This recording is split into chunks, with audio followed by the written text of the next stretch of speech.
un adversaire, c'est un très vilain geste. Et derrière, en laissant, qu'est-ce qui aurait pu... Imaginez, à 11 contre 11, est-ce que c'était le même match? Je ne le pense pas. Est-ce qu'à 11 contre 11, alors qu'ils viennent d'ouvrir le score, les Tunisiens allaient-ils baisser les bras? Je ne pense pas. Ils allaient y croire, surtout qu'ils venaient d'ouvrir le score. Et derrière, voilà, à 10 contre 11, c'est pas le même match. Il y a corner derrière, 86 minutes.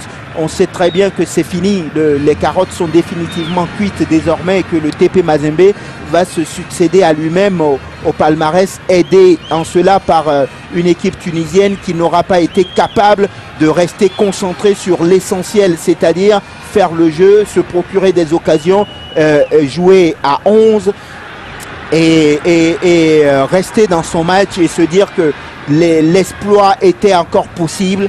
Et un stade qui s'est vidé trop vite, à mon goût en tout cas. Une fête gâchée par une équipe de l'Espérance de Tunis qui a effectivement eu une expulsion en première période, mais qui n'a pas tout expliqué aussi, qui n'a pas été justifiée de par toute la prestation qu'elle a effectuée jusqu'à ce soir, car toute l'équipe ont effectué donc ce chemin pour aller en finale.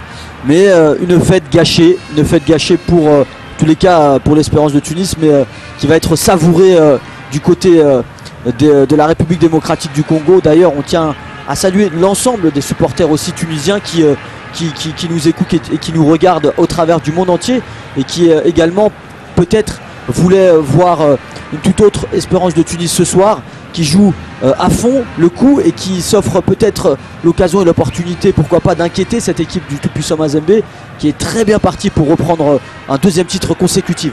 Attention, ils ont eu l'occasion au moins de marquer ce deuxième but qui aurait pu leur permettre au moins de se justifier devant leur public en disant c'est vrai, nous sommes passés à côté, etc.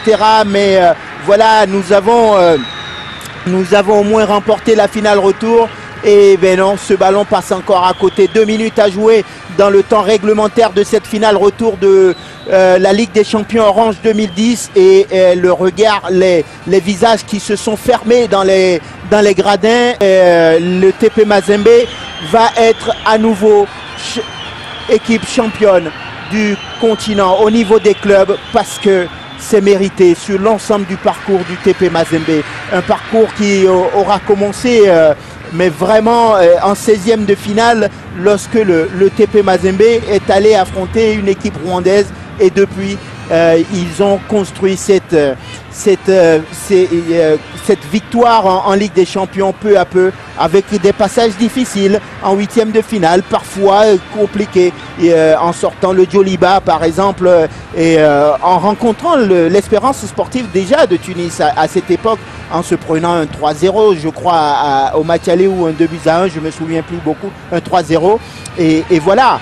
Mais aujourd'hui, c'est la meilleure équipe au niveau des clubs, en tout cas sur le continent. La preuve, elle sera dans 3 minutes, exactement 3 minutes 30 secondes maintenant, sur le toit du continent européen, africain, pardon, pour la 2e année consécutive. Elle aura l'honneur de représenter le continent africain à la phase finale de la Coupe du Monde des clubs dans quelques semaines. Oui, elle aura l'occasion également de s'opposer au club d'Ekari United, comme je l'avais souligné Ahmed en première période. Le SC aussi international du Brésil, c'est l'autre club, l'Inter Porto Alegre, qui a remporté la finale de la Copa Libertadores contre les Mexicains de Chivas de Guadalajara 2-1 et 3-2. Elle aura l'occasion aussi de jouer contre le pays organisateur, c'est-à-dire les Émirats Arabes Unis, et l'équipe de Al-Wahda, qui va accueillir cette Coupe du Monde des clubs de la FIFA, qui va se dérouler en décembre, on le rappelle. Et également, elle rencontrera cette équipe, un match que j'ai pu commenter cet après-midi avec Bruno Cuaz. Donc elle va rencontrer cette équipe sud-coréenne également, sûrement, Seongnam, qui a réussi à battre l'équipe iranienne Zoba Ahan. Un match qui a eu lieu cet après-midi, et l'équipe qui a été sacrée championne d'Asie, c'est bel et bien l'équipe sud-coréenne Seongnam. 90 minutes, il reste quelques poussières à vivre, 2 minutes j'allais dire, à vivre ici à Radès pour cette finale retour donc de la Ligue des Champions Orange. Et tranquillement mais sûrement, les corbeaux du tout-puissant Mazembe de la République démocratique du Congo n'auront pas eu d'opposition finalement. Ils sont venus jusqu'ici à Tunis dicter leurs lois à une équipe sang et or de l'Espérance, désespérée, on va dire ça pour faire un peu joli dans les mots, et qui n'aura jamais été au rendez-vous à part quelques occasions. Oh, c'est dommage. C'est dommage. Le capitaine qui loupe le cadre, il était bien placé pourtant en face des buts de la République démocratique du Congo, de cette équipe du tout-puissant Mazembe, mais il rate le cadre et le coche de mettre un deuxième but dans les arrêts de jeu. Et il n'y aura que des regrets. Il n'y aura que des regrets. Une finale n'est belle que quand vous la gagnez, dit-on souvent. C'est connu. Parce que ils avaient largement, à mon sens, les moyens de nous offrir une belle finale retour. Il y avait de quoi faire un stade plein comme un œuf. Et voici la fin de cette finale retour. Monsieur Bennett aura été à la hauteur de cette finale. Un but partout entre l'Espérance sportive de Tunis et le tout-puissant Mazembe de la République démocratique du Congo. Le TP Mazembe qui se succède à lui-même donc au palmarès de cette Ligue des champions africaine, c'est largement mérité sur l'ensemble des deux matchs.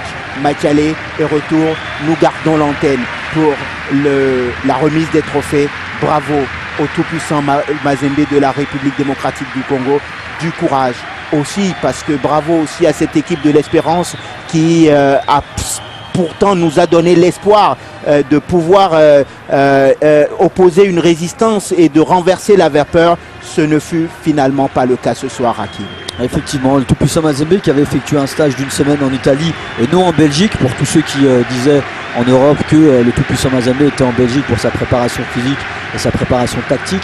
Tout-puissant Mazembe qui a compris que la Ligue des champions africaine ou que toute autre compétition n'est pas un sprint mais bien une course effectivement d'endurance. Et en tous les cas, elle a bel et bien montré tout au long de cette compétition. Elle a été très forte mentalement, psychologiquement. Elle a vraiment bousculé toutes les équipes qu'elle a pu rencontrer. Et elle est restée également en place tactiquement, sereine grâce à son coach Garzito. Et il a effectué du bon coaching aussi, puisque, on vous le rappelle, il y a quelques mois, le joueur fétiche de cette équipe du tout-puissant Mazembe, Trésor Mputu, avait été suspendu. Mais malgré ça, malgré ses meilleurs joueurs, malgré ses stars, le tout-puissant Mazembe a montré que c'était un collectif. Le tout-puissant Mazembe a montré qu'il était bel et bien le tout-puissant de ce continent africain et de cette nouvelle Ligue des champions africaine 2010. Je tire mon chapeau pour le tout-puissant Mazembe et également pour cette équipe tunisienne qui a effectué un beau parcours, puisque on n'arrive pas ici en finale les bras croisés. On n'arrive pas ici dans cette finale de la Ligue des champions africaine 2010 en se croisant les bras. Donc c'est bel et bien aussi méritant pour les Tunisiens, pour tous les supporters aussi tunisiens qui ont fait le déplacement pour voir cette équipe, et également tous ceux qui nous regardent et toute l'Afrique. Nous saluons également la République démocratique du Congo et effectivement nous partageons la tristesse des Tunisiens. Les larmes du capitaine tunisien, ce n'est pas maintenant qu'il faut pleurer, parce qu'ils auraient dû faire ce qu'il fallait, et surtout